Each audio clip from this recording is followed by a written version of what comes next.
আপনি সত্যি খুব বড় মনের মানুষ ম্যাডাম। কেন, তুমি কি আমার মন বুঝতে পারো? না ম্যাডাম, নালে একজন সামান্য ডান্সারের জন্য আপনি যেভাবে একটা কোরিওগ্রাফারের সাথে ঝগড়া করলেন। ছোটবেলা মায়ের মুখে পরীদের গল্প শুনেছিলাম, কিন্তু আজ নিজের চোখে একটা পরীকে দেখলাম।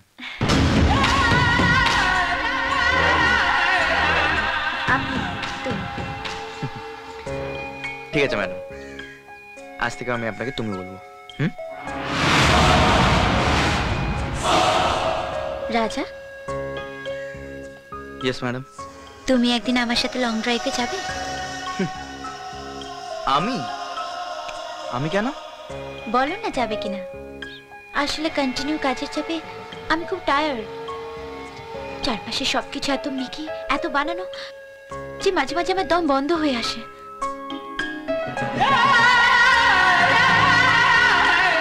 ম্যাডাম, আপনি একজন স্টার, একজন সুপারস্টার। আপনি যদি এরকম নর্মাল রাস্তায় ঘুরে বেড়ান তাহলে তো পাবলিক বাস একদম ধুপ।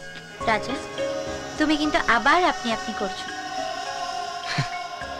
ওকে ম্যাডাম, এবার থেকে আর আপনি নয়, এবার তুমি বলবো।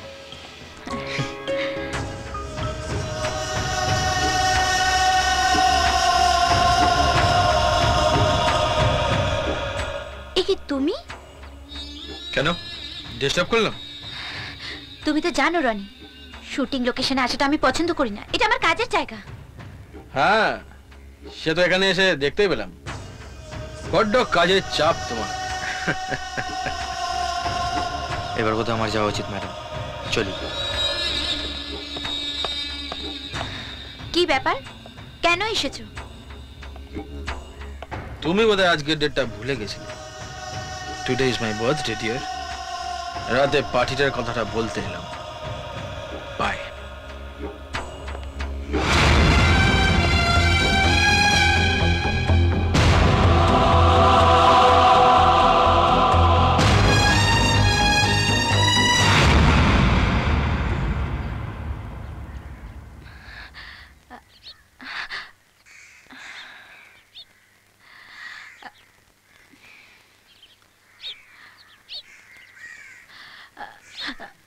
উজ্জ্বল, আমার ফোনটা দাও।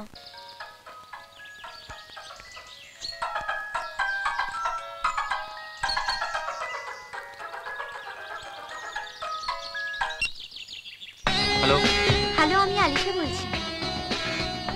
আলিশা, বলো, এটা তোমার নম্বর? অত অবাক হওয়ার কিছু নেই, এটা আমার নাম্বার। হ্যাঁ বল, কি ব্যাপার? তুমি একবার এসো তো। কেন? কাল রাতে আমি তোমায় ফোন করেছিলাম। ও তাই, তুমি আমার ফোন করেছিলে? তোমার বাড়ির ঠিকানাটা আমায় দাও তো। আমার বাড়ির ঠিকানা? কেন? এত প্রশ্ন করো না, তাড়াতাড়ি দাও। বলো না, কি করবে? দরকার আছে।